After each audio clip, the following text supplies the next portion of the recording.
नमस्कार, स्वागत है आप सभी का और मैं हूं प्रियंका आपके साथ। GK24/7 न्यूज पर अगले आधे घंटे हम बात करेंगे प्रणब मुखर्जी की उस किताब और कुछ ऐसी कलम से लिखी कुछ ऐसी बातें जिसमें पूर्व राष्ट्रपति ने एक कद्दावर कांग्रेसी नेता होने के नाते भी और जिस तरह से वो अपने राष्ट्रपति पद पर जो अपना कर्तव्य निर्वहन कर रहे थे उसमें द प्रेसिडेंशियल ईयर्स किताब के जरिए लोगों के बीच में कुछ ऐसे सवाल पहुंचाए हैं, कुछ ऐसी यादें उन्होंने उसमें ताजा करती हैं जिसमें 2014 के अंदर कांग्रेस की हार का भी जिक्र है, जिसमें प्रधानमंत्री नरेंद्र मोदी का जिक्र है, जिसमें सोनिया गांधी का जिक्र है, जिसमें इंदिरा गांधी से लेकर पंडित जवाहरलाल नेहरू का जिक्र है। लेकिन ये बातें आज बीजेपी और कांग्रेस दोनों के लिए मायने रखती हैं, क्योंकि कांग्रेस 2014 के बाद से जिस तरह की स्थिति में है उसके लिए नेतृत्व कैसे जिम्मेदार है, कुछ ऐसी बड़ी बातों का किताब के अंदर जिक्र है जो अब लोगों के सामने खुलकर आ रही हैं। यहां तक कि करिश्माई नेतृत्व का गायब हो जाना कांग्रेस के साथ ही कैसे हुआ, इस पर भी प्रणब मुखर्जी ने खुलकर अपनी कलम से लिखा। हालांकि पिछले साल उनका निधन हो गया, लेकिन जब ये किताब लोगों के बीच में आ रही है तब बीजेपी कांग्रेस दोनों को लेकर क्या बड़ी बातें कही गई हैं उसमें यह भी है कि अहंकार वीआईपी पार्टी में है। ये दरअसल बीजेपी की तरफ से प्रतिक्रियाएं भी इस पूरे मामले पर दी गई हैं, लेकिन प्रणब मुखर्जी की जो किताब है उसे लेकर कांग्रेस बीजेपी ही नहीं बल्कि प्रणब मुखर्जी के बेटे और बेटी के मन में भी मतभेद नजर आ रहे हैं। बीजेपी कांग्रेस को इसके लिए जिम्मेदार मानती है कि कांग्रेस अगर किसी तरह बिखर रही है, टूट रही है, तो प्रणब मुखर्जी की बातों को कांग्रेस को याद रखना चाहिए। लेकिन साथ ही साथ बीजेपी को लेकर कही गई बातें, बीजेपी के रवैये को लेकर कही गई बातें किस तरह से कांग्रेस और बीजेपी दोनों के लिए मायने रखती हैं, एक एक कर वो पॉइंट हम आपको समझाते हैं कि प्रणब मुखर्जी की इस किताब की या उनके इस नए संस्करण की चर्चा क्यों हो रही है। बीजेपी के लिए उन्होंने लिखा है कि नोटबंदी के वक्त कोई चर्चा नहीं की गई थी, हालांकि ऐसे फैसले अचानक लिए जाते हैं, इस बात का जिक्र भी है। संसद सुचारू रूप से नहीं चली, लेकिन साथ ही साथ उन्होंने कहा है कि कांग्रेस के लिए करिश्माई नेतृत्व खत्म हो रहा है। 2014 के बाद से सोनिया गांधी ने सही फैसले नहीं किए, नेतृत्व को लेकर कई बड़ी बातों का जिक्र इसमें है। लेकिन बीजेपी और कांग्रेस के लिए कही गई इन बातों में सरकार जिस तरह से काम कर रही है उसे अहंकार से ग्रस्त बताया गया है। बीजेपी के लिए ये बेहद शर्मनाक चीजें हैं जिन पर न सिर्फ दोनों पार्टियों को विचार करने की जरूरत है, बल्कि 2014 की हार के कारण कौन था, इसके पीछे कौन था जिम्मेदार, वो बताया गया कि नेतृत्व के चलते ऐसा हुआ। बीजेपी संसद में सरकार अकुशल है, यानी जो सरकार संसद के अंदर रवैया रखती है उसे आप अकुशलता मानकर चलिए, उसमें कोई भी बीजेपी की तरफ से माहिर नजर नहीं आता जिससे संसद चले। विपक्ष की भूमिका पर सवाल, कांग्रेस के लिए बहुत इस समय ऐसी चीजों का जिक्र किया गया है जिसमें कांग्रेस के अपने नेतृत्व, उनके अपने नेताओं के लिए यह सोचने का वक्त है। विरोधी पक्ष की आवाज सुनिए, ये बीजेपी के लिए कहा गया है। संसद में गैर जिम्मेदाराना व्यवहार कांग्रेस का नजर आया है, उन्होंने उन घटनाक्रमों का जिक्र भी किया है। पीएम को संसद में बोलना चाहिए, ये दरअसल केंद्र सरकार के लिए है, बीजेपी के लिए है कि बहुत सारे मुद्दे हैं जिसमें लोग सुनना चाहते हैं, लेकिन प्रधानमंत्री एक लंबा समय हो गया है संसद में बोले हुए और कई मुद्दों पर प्रधानमंत्री शायद नहीं बोले, उस बात का जिक्र उन्होंने किया है। कांग्रेस सही नेता नहीं चुन पाती है, ये एक दुखद चीज है इस पार्टी के बारे में, क्योंकि कद्दावर नेता कांग्रेस के अगर ये लिखकर किताब के अंदर जिक्र कर गए हैं तो उन्हें न सिर्फ इस पर विचार करने की जरूरत है बल्कि समय रहते कांग्रेस को एक्टिव होने की जरूरत है। नेहरू, वाजपेयी और मनमोहन से प्रेरणा लेनी चाहिए, बीजेपी के लिए लिखा गया है। कांग्रेस के लिए लिखा गया सही नेताओं को केंद्र में नहीं ला पाई है। जो नेता बढ़ चढ़कर कांग्रेस को आगे बढ़ाने की जिम्मेदारी ले सकते थे उन्हें शायद उन्होंने अपने फैसलों में शामिल ही नहीं किया। बीजेपी के लिए लिखा गया है पीएम का पाकिस्तान जाना गलत था, उनका अचानक से लिया गया एक फैसला ये बताता है कि प्रणब दा को उस बारे में जानकर अच्छा नहीं लगा। नेहरू पर सवाल, इंदिरा की तारीफ की गई है, कहा गया है कि नेपाल को अपने पास हिंदुस्तान के साथ मिलाने का प्रस्ताव मिला था, लेकिन पंडित जवाहरलाल नेहरू ने इसे नकार दिया था। इंदिरा गांधी अगर होती तो वो दरअसल इस पर फैसला ले लेती और नेपाल भारत का हिस्सा बन जाता। अब इसी पर हम बातचीत करेंगे, खास मेहमान हमारे साथ हैं कि आखिर प्रणब दा ने जो अपनी कलम से लिखा उस पर किस तरीके से कांग्रेस रिएक्ट करती है, और जो बीजेपी के लिए लिखा क्या वाकई में ये आईना नहीं है दोनों दलों के लिए कि संसद के अंदर हो या बाहर, राजनीतिक दलों को ये जिम्मेदारी लेनी चाहिए कि किसी भी मुद्दे पर बोलने से बचना नहीं बल्कि बोलकर और सही तरीके से आगे बढ़ना एक रास्ता हो सकता है। कद्दावर नेताओं की जुबानी ऐसी बातें आपने कांग्रेस के अंदर खाते कई बार सुनी होंगी कि नाराजगी है, मनमुटाव है, लेकिन ये बात नाराजगी मनमुटाव से कहीं ज्यादा आगे बढ़कर है, क्योंकि अब इन किताब के पन्नों को लोग पढ़ेंगे और समझेंगे कि आखिर इस किताब में क्या क्या चीजें हैं जो बताती हैं कि प्रणब मुखर्जी ने कैसे द प्रेसिडेंशियल ईयर्स के अंदर अपने अनुभव को लिखा है। इसी पर बातचीत करेंगे। खास मेहमान हमारे साथ हैं, कांग्रेस से अनुज आत्रे जी आ गए हैं। अनुज आत्रे जी, बहुत बहुत स्वागत है आपका। बीजेपी नेता दिनेश सिंह जी हमारे साथ हैं। दिनेश जी, बहुत बहुत स्वागत है आपका। मेरा पहला सवाल दिनेश सिंह जी आपसे ही है।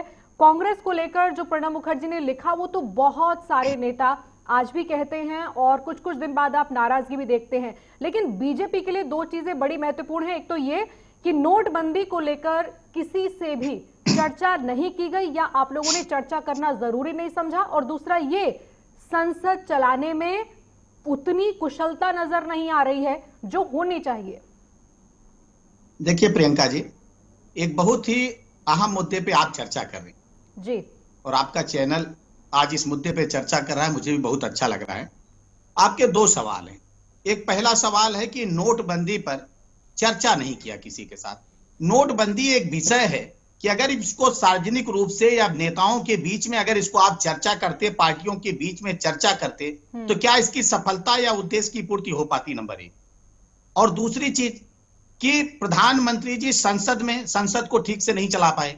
इसमें भी एक मैं निवेदन करना चाहता हूं कि संसद को चलाने में जितनी जिम्मेदारी सत्ता पक्ष की होती है उससे कहीं ज्यादा जिम्मेदारी विपक्ष की भी होती है। सत्ता पक्ष के रूप में भारतीय जनता पार्टी ने सदन को चलाने में यहां तक देखिए कि सदन रात को 12-12 बजे तक, 1-1 बजे तक, यहां तक कि 2 बजे तक चला है और सबसे ज्यादा काम भी संसद में हुए हैं।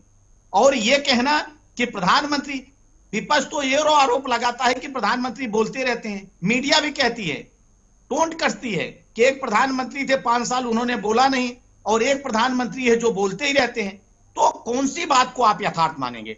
मैं एक चीज कहना चाहता हूं कि प्रधानमंत्री जी ने जिन मुद्दों पर उनको सदन में बोलना चाहिए उन सारे मुद्दों पर प्रधानमंत्री जी बोलते हैं और ठीक से बोलते हैं, एक एक बात का जवाब देते हैं। कोई भी एक विषय बता दे विपक्ष कि किस मुद्दे पे सरकार से वो चर्चा करना चाहते थे और उन्होंने चर्चा नहीं की। सकते हैं कि अहंकार शब्द का इस्तेमाल है कि सरकार जैसे बिहेव करती है, जो व्यवहार रखती है, उसमें लगता है कि कुछ अहंकार है कुछ चीजों को लेकर। उपलब्धि आप लोग अपनी सरकार की माने वो एक अलग स्तर पर बात जाती है, लेकिन जहां किसी को महसूस होने लगे कि कुछ तो ऐसा है जो सरकार मानने को तैयार नहीं होती, उसके बहुत सारे उदाहरण होंगे आपके सामने। इसे आप किस तरह से डील करेंगे? क्योंकि अब ये किताब के अंदर छपा है, ऐसा तो है नहीं कि कोई बोला किसी ने और उसके बाद हम चर्चा कर रहे हैं। जी प्रियंका जी, ये भी सवाल बहुत जायज है कि देखिए, एक अहंकार होता है, एक आत्मविश्वास होता है। हमारी सरकार किसी अहंकार में नहीं है, लेकिन हाँ हमारी सरकार आत्मविश्वास में। उस आत्मविश्वास को लोगों के देखने का अपने नजरिया कुछ हो सकता है। प्रणब दा ने भी किसी नजरिया से देखा होगा, उनका भी एंगल ऑफ विजन होगा, उस नजरिए से वो कह रहे हैं। आज उस हमारे आत्मविश्वास को हो सकता है, मैं ये नहीं कहता हूं, कुछ लोगों को अहंकार लग सकता है, लेकिन ये हमारा आत्मविश्वास है।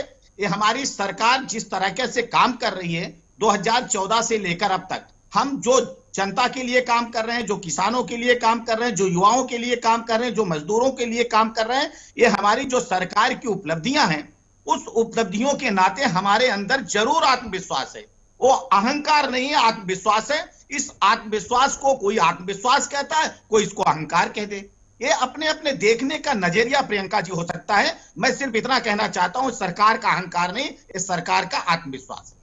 दिनेश सिंह जी, आपसे और भी बहुत सारे सवाल पूछने बाकी हैं, लेकिन उससे पहले अनुज आत्रे जी आपसे सवाल है, क्योंकि प्रणब मुखर्जी ने जो बातें बीजेपी के लिए कही और बीजेपी ने उस पर जो प्रतिक्रियाएं दी हैं, वो तो ये जाहिर करता है कि अनुभव से अपने प्रणब मुखर्जी ने जिन चीजों को लिखा है उसे एक्सेप्ट करने में कोई दिक्कत नहीं होनी चाहिए। आपके नेतृत्व को लेकर कई अलार्म है उस किताब के अंदर, जैसे आपका कांग्रेस का नेतृत्व किस दिशा में जा रहा है, वो करिश्मा कहां गया जो 2014 से पहले दिखता था, उसके लिए कौन कौन लोग जिम्मेदार हैं। इससे पहले आपने देखा है कि कई बार बड़े बड़े टॉप लीडर्स ने आपसे यही बातें कही हैं, कभी कमेटी की मीटिंग ना होने को लेकर कही हैं, कभी अध्यक्ष ना चुनने को लेकर कही हैं। क्या आपको लगता है कि ये सारी समस्याएं पिछले 6 साल से एड्रेस नहीं हो रही है कांग्रेस के अंदर? देखिए प्रियंका जी, प्रणब दादा का एक बहुत बड़ा सम्मान रहा है इस देश में, इस देश के साथ साथ सबसे पहला उनकी जो पहचान रही और अंतिम पहचान उनकी ये रही है कि वो कांग्रेस के नेता रहे हैं और कांग्रेस के नेता से पहले वो अपने आप को कांग्रेस का एक कार्यकर्ता मानते थे। लेकिन जिस तरह से बताया गया है, जिस तरह से पेश किया गया है, तो ये वही नेतृत्व था, सोनिया गांधी जी का वही 2004 से नेतृत्व था जब डॉक्टर मनमोहन सिंह जी के नेतृत्व में सरकार रही। तो ये सोनिया जी का ही तो निर्णय था कि जब उनको जो है देश का रक्षा मंत्री बनाया था 2004 में, और उसके बाद देश के वित्त मंत्री की जिम्मेदारी भी उन्होंने ही दी थी। यूपीए की अध्यक्षा होने के नाते, कांग्रेस पार्टी की अध्यक्षा होने के नाते, तो सरकार का गठन जब हुआ था और जब उन्होंने इतना बड़ा त्याग दिया था, खुद प्रधानमंत्री न बनकर डॉक्टर मनमोहन सिंह जी को बना दिया था, क्योंकि सरकार तो उनके नेतृत्व में जीती थी कांग्रेस पार्टी चुनाव, मैंडेट सोनिया जी के लिए मिला था इस देश में, लेकिन उन्होंने इस त्याग किया और डॉक्टर मनमोहन सिंह जी जो कहीं से सांसद भी नहीं थे, उनको जो है देश का प्रधानमंत्री बनाया और प्रणब दा को जो है देश के जो है अग्रणी भूमिका में उनको साथ दिया। और उसके बाद जो राष्ट्र का सबसे प्रथम व्यक्ति का जो एक दायित्व संभालने की जो निर्णय लिया गया था, जब उनको देश का राष्ट्रपति और महामहिम बनाया था, वो निर्णय किसका था? वो भी तो निर्णय कहीं ना कहीं सोनिया गांधी जी की अध्यक्षता में। आप सही कह रहे हैं अनुज यात्रे जी, आप सही कह रहे हैं, जो अच्छी चीजें हुई हैं, लेकिन उसमें कुछ चीजें वो भी हैं जो आप लोग अभी अंदाजा नहीं लगा पा रहे हैं कि 6 साल से एक दिक्कत चल रही है। दिक्कत क्या चल रही है? हार के बाद अध्यक्ष कुर्सी छोड़ना पसंद करते हैं। कोई विश्लेषण या आगे किस मजबूती से कदम रखेंगे, वो एक इंटरवल चलता रहता है कई महीने। आपको भी मालूम होगा, प्रवक्ता टीवी डिबेट्स में नहीं आ रहे थे और बहुत सारी चीजें हैं जो लग रहा था कि हार के बाद कुछ लोग संभल जाते हैं, लेकिन कांग्रेस के अंदर उस हार को पचाने की हिम्मत नहीं आ रही थी। दूसरी बात ये, कांग्रेस सही नेता नहीं चुन पाती है। ये इसको किस तरह से आप कांग्रेसी कार्यकर्ताओं को, नेताओं को कैसे समझाएंगे, अगर अपने अनुभव से प्रणब मुखर्जी ने इतनी गंभीर बातें कही हैं? नहीं, देखिए, प्रणब जी की एक एक बात का जो है कांग्रेस जीत रहे या उनके मरणोपरांत एक एक बात का उनका सम्मान करते हैं, और जो है उनके एक एक शब्द को कांग्रेस पार्टी अक्सर चाहे पालन करती रही, चाहे वो जीवित थे तो भी उनका जो है कांग्रेस में बड़ा सम्मान था, चाहे सोनिया जी रही हो, चाहे डॉक्टर मनमोहन सिंह जी प्रधानमंत्री हो, जो उनकी सलाह थी, जो भी जिस प्रकार से उन्होंने अपना हम लोगों को पार्टी को नेतृत्व दिशा निर्देश दिए, बिल्कुल माना गया। और अब उनकी एक पुस्तक आई है, उसमें उन्होंने कुछ सुझाव अपने जाते जाते वो दे के गए हैं, चाहे वो कुछ उसमें से कड़वे सुझाव हों, कांग्रेस पार्टी उनको बिल्कुल उस चीज को देखेगी और हम लोग चाहेंगे कि उसमें देखें, और उसका थोड़ा सा कहीं ना कहीं ये भी देखा जाएगा कि कहीं उसमें कहीं कुछ बात कोई ऐसी घुमा फिरा करके ना कर दी वो। लेकिन जो भी प्रणब दा है, वो देखिए, वो जाने जाते रहे हैं कि अपने जीवन काल में वो एक कड़वी बात कहने के लिए मशहूर रहे हैं, चाहे वो सच अच्छा है या बुरा है, वो कह देते थे, वो सामने भी कह देते थे, और जाते जाते भी अपनी वो पुस्तक में लिख के गए हैं। तो उनको कहीं ना कहीं पार्टी उनको गंभीरता से लेगी और उनके निर्णय को, उनके सुझाव को, उनकी सलाह को हमेशा से सम्मान की दृष्टि से देखा गया है कांग्रेस पार्टी की तरफ से। अनुज यात्रे जी, याद होगा आपको, कुछ दिन पहले भी ये सवाल उठा था कि विपक्ष की भूमिका जो होनी चाहिए वो दूर दूर तक नहीं दिखती है, चाहे वो किसानों का मुद्दा हो या किसी भी इलेक्शन का। जितने बीते पुराने हम चुनावों को भी देखते हैं, वहां पर एक समय के लिए टेम्परेरी एनर्जी हम देखते हैं जो विपक्ष की नजर आती है, और उसके बाद कोई छुट्टियां मनाता है, कोई अपने कामकाज में व्यस्त हो जाता है, अध्यक्ष का चुनाव नहीं हो पाता है, नेता नाराज हो जाते हैं, उनका मुद्दा कहीं और चला जाता है, कहीं सरकार बचाने में लगे हैं, कहीं बनाने में लगे हैं। आपको नहीं लगता कि आपको उतनी चिंता जितनी करनी चाहिए, नेतृत्व भी चिंतित नहीं है इन सब चीजों को लेकर? क्योंकि कुछ महीने पहले नेता अगर ये कह रहे थे कि हम इन इन मुद्दों पर नाराज हैं, इस किताब में तो लगभग उन सभी बातों पर मोहर लग गई है। नहीं, देखिए, ऐसा नहीं है। कुछ नाराजगियां निश्चित तौर पे संगठन में, परिवार में जहां जब लोग होते हैं तो नाराजगियां होती हैं, कोई, और खासतौर से जब आप सरकार में लंबे समय से ना रहे हो और जो है जनता का जो एक मैंडेट है हमारे विपरीत में आ रहा हो, परिस्थितियां अनुकूल ना हो, तो कहीं ना कहीं लोगों की नाराजगियां और ये सब चीजें स्वाभाविक है। लेकिन इसका अर्थ ये नहीं है कि जो नाराज हैं ये नाराज नहीं कहा जा सकता। आपके नजर में नाराजगी कही जा सकती है, लेकिन कांग्रेस पार्टी के जो अगर आप अंतर खाने में देखेंगे तो नाराजगी नहीं है, ये लोगों के सुझाव हैं। और देखिए, एक सच्चा पार्टी का एक वफादार सिपाही होने के नाते, वफादार नेता होने के नाते ये सबका दायित्व बनता है, कर्तव्य भी बनता है कि आप पार्टी को कठिन समय में चाहे अच्छे समय में अपनी सुझाव के तहत, अपनी सलाह के मशवरा के तहत आपका जिम्मेदारी बनती है कि पार्टी नेतृत्व को जो है समय समय पर अपने सुझाते रहें। तो वही काम प्रणब मुखर्जी अपने जीवन काल में करते रहे। जब राष्ट्रपति बनने से पहले, उसके बाद तो वो सक्रिय राजनीति से अलग हो चुके थे, लेकिन जब तक वो सरकार में रहे तो सरकार को भी उनकी जितनी भी तमाम ग्रुप ऑफ मिनिस्ट्रीज की जो कमेटीज बनती थी, आप उठा के देखिए यूपीए के शासनकाल में अधिकतर जीओएम्स को जो है प्रणब द्वारा ही उनको हेड करा करते थे। तो कहीं ना कहीं उन पे विश्वास था, उनके नेतृत्व पे विश्वास था, और उनकी बात वो तब भी ऐसी सुर में बोला करते थे। सोनिया जी से भी कोई बात अगर उन्होंने कहनी हो तो बड़ी बेबाकी से अपनी बात कहा करते थे वो। डॉक्टर मनमोहन सिंह जी उनके प्राइम मिनिस्टर थे, हमारे भी प्राइम मिनिस्टर थे, और वो एक उनके मंत्री होने के नाते, लेकिन उनसे भी बड़ी बेबाकी से अपनी बात कह रहे थे। कहीं कोई अड़ने का मामला आता था तो अड़ भी जाते थे कई निर्णयों में। उनकी अगर उनको नहीं लगता था ठीक है तो उस पर सरकार से वो अड़ते थे। कई बार अपनी उन्होंने बातें मनवाई भी हैं। तो इसमें ये नहीं कहा जा सकता कि उन्होंने पार्टी के खिलाफ कोई बात की है, पार्टी से बगावती कोई बात की है, या पार्टी से कोई वो तो बात ही नहीं। अनुज आत्रेय जी, पार्टी के अंदर वो थे तो उन्होंने क्या अनुभव किया और बाहर क्या अनुभव किया, वो सबका विश्लेषण एक तरह से आप कह सकते हैं कि निचोड़ उन्होंने जो देखा ओवरऑल, उन्होंने इस चीज को बताया कि 2014 के बाद कांग्रेस के साथ ऐसा क्या हो गया, कौन इसके लिए जिम्मेदार रहा होगा, कौन कौन सी वो घटनाएं थी जहां पर उनको लगा कि सोनिया गांधी वो नेता नहीं सिलेक्ट कर पा रही हैं, कांग्रेस अच्छे नेताओं को केंद्र में नहीं ला रही है। उन चीजों को उन्होंने लिखा, लेकिन बीजेपी ने इस पूरे मसले पर प्रतिक्रिया दी है और कैसे इसको एक तरह से आईना कांग्रेस के लिए बताया है वो आपको सुनवाते हैं। राष्ट्रपति होकर के और उन्होंने अगर कांग्रेस पार्टी के बारे में जो भी लिखा है तो वो उन्होंने सच्चाई लिखी है। अब सच्चाई लिखी तो कम से कम अब प्रणब मुखर्जी के द्वारा चीज़ों के रहस्योद्घाटन के बाद कम से कम अब कांग्रेस के नेतृत्व को आत्मविश्लेषण करना चाहिए और कांग्रेस जो डूबती हुई नैया उसको बचाने का काम करना चाहिए। आप में सत्य है, क्योंकि वो एक बहुत वरिष्ठ नेता थे, उनका भी सम्मान कांग्रेस में हुआ नहीं, और वो जो सच्चाई थी उसको उन्होंने उजागर किया। क्योंकि आज हमारे देश के यशस्वी प्रधानमंत्री आदरणीय मोदी जी दुनिया के लोकप्रिय नेता हो चुके हैं, और उन्होंने ये संघर्ष अपनी मेहनत के दम पर तय किया है, और राष्ट्र के प्रति उनका जो समर्पण है वो पूरी दुनिया देख रही है। मुझे भी ध्यान है जिस समय नरेंद्र मोदी सीएम थे, पूरे देश से मांग आ रही थी कि नरेंद्र मोदी जी को देश का प्रधानमंत्री बनना चाहिए। और सबसे बड़ी बात यह है कि जब सीएमओ की बैठक होती थी, चीफ मिनिस्टर की बैठक होती थी, उस समय मनमोहन सिंह जी की जो भी जितने भी सीएम होते थे कांग्रेस के, वो सब मोदी जी को सुनने आया करते थे, कैसी योजना लेके आ रहे हैं, क्या कर रहे हैं, कैसे स्टेट चलता है।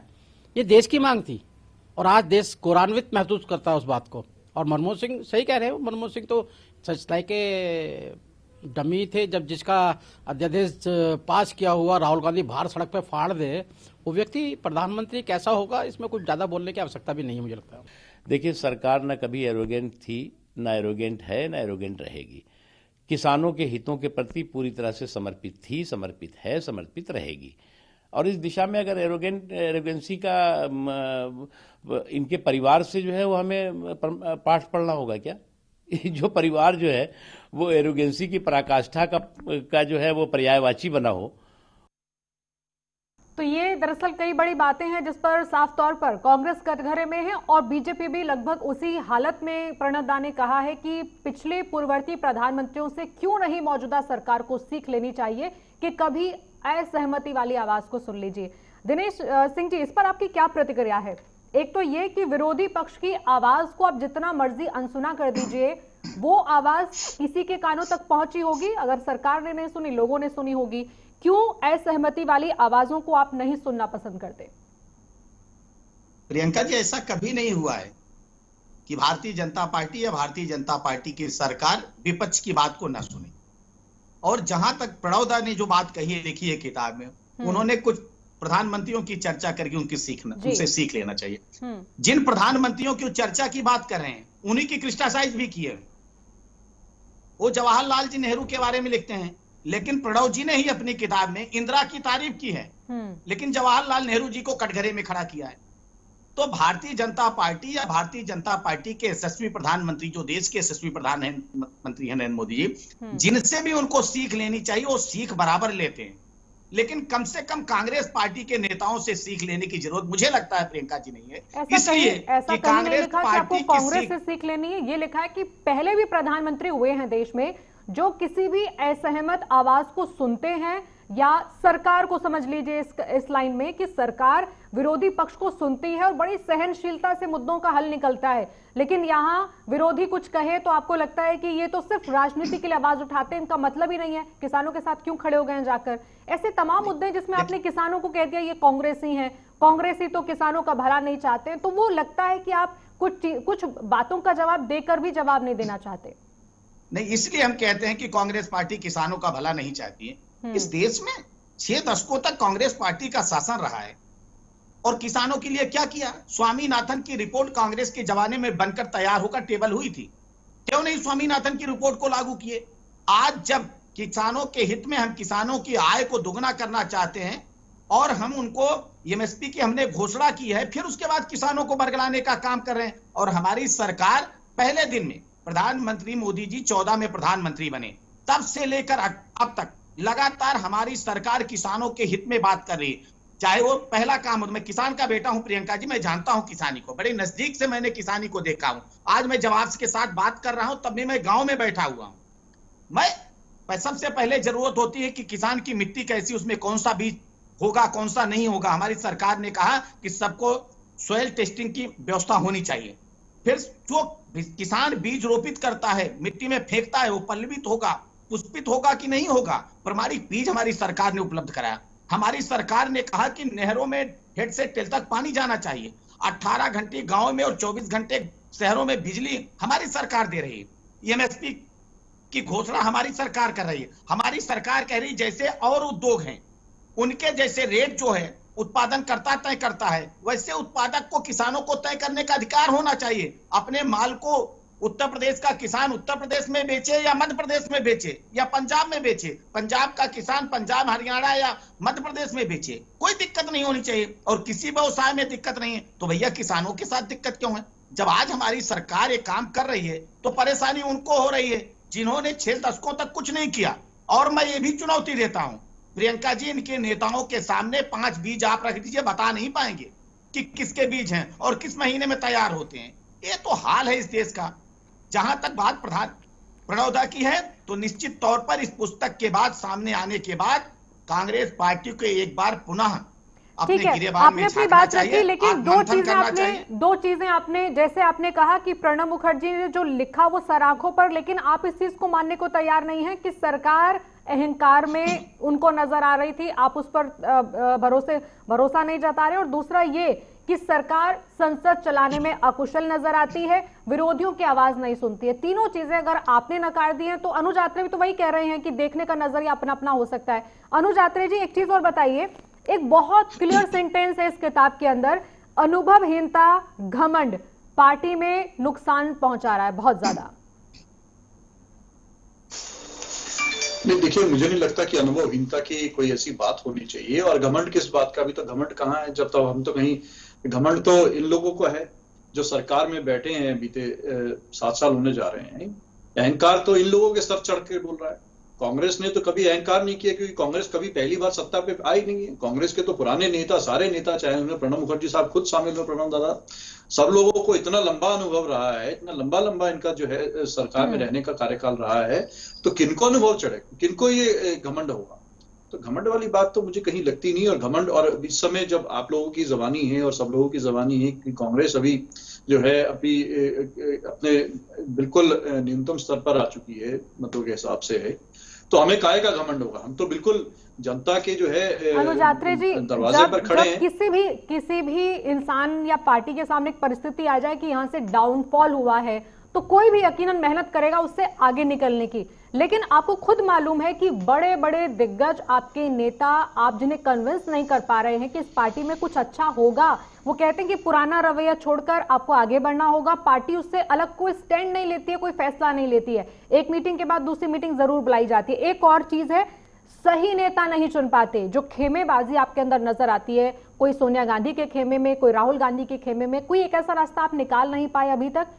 ये सच है कि कांग्रेस के सामने दुविधा है इस बात को लेकर कि आप अगर कोई खेमा बनता भी है तो किसको आगे करेंगे उस खेमेबाजी को खत्म करने के लिए? देखिए, पहले तो मेरी बड़ी हैरानी हुई सुन करके कि आपने इस बात की बोली कि राहुल गांधी जी का खेमा अलग, सोनिया गांधी जी का खेमा अलग। ये कौन सा अलग अलग खेमा हो गया राहुल जी और सोनिया जी का? मुझे तो आप जानते हैं अच्छे से कि कुछ लोग चाहते हैं राहुल गांधी को अध्यक्ष बनाया जाए, कुछ चाहते हैं सोनिया गांधी बनी रहे, इसलिए आप चुनाव भी नहीं करवा पा रहे हैं।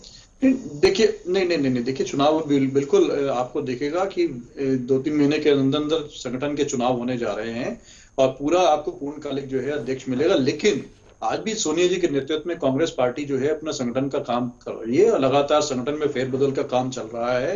प्रदेश अध्यक्षों को बदला जा रहा है, नए अध्यक्षों को जिम्मेदारी दी जा रही है। एआईसीसी के संगठन में भी फेरबदल किया जा रहा है और सोनिया जी के अनुभव का लाभ लिया जा रहा है। ठीक है, अनुज आत्रे जी, दिनेश सिंह जी, आप दोनों मेहमानों का बहुत बहुत शुक्रिया। आप लोग हमारे साथ जुड़े, इस चर्चा का हिस्सा बने। लेकिन प्रणब मुखर्जी ने जो अपनी किताब के अंदर लिखा उसमें कुछ ऐसे कड़वे सच हैं जिस पर ना सिर्फ कांग्रेस को विचार करना है बल्कि बीजेपी के लिए भी कुछ अपने अनुभव से उन्होंने लिखा है कि किसी भी सरकार के सत्ता में आने पर कैसे परिस्थितियां बदलने के बाद भी सरकार को नहीं बदलना होता, परिस्थितियों के हिसाब से सरकार को आगे बढ़ना पड़ता है। लेकिन ठीक इसके विपरीत उन्होंने कई अपनी घटनाओं का जिक्र किया है कि उन्होंने अपनी आंखों से जो देखा उसमें उन्हें यह भी नजर आया कि सोनिया गांधी उतनी परिपक्वता के साथ नेताओं को केंद्र में नहीं ला पा रही हैं, जो पार्टी के लिए अच्छा नहीं है। अनुभवहीनता का जिक्र है, हालांकि किसी नाम का उन्होंने जिक्र नहीं किया कि कौन सा वो नेता उनको नजर आता है जिसकी वजह से कांग्रेस को नुकसान हो रहा है, लेकिन नेतृत्व का जमकर उसमें जिक्र है। फिलहाल छोटा सा ब्रेक लेंगे, ब्रेक के उस पार आपको हमारे साथ मिलेंगे हरियाणा के शिक्षा मंत्री कंवर पाल गुर्जर, हमारे साथ लाइव जुड़ेंगे।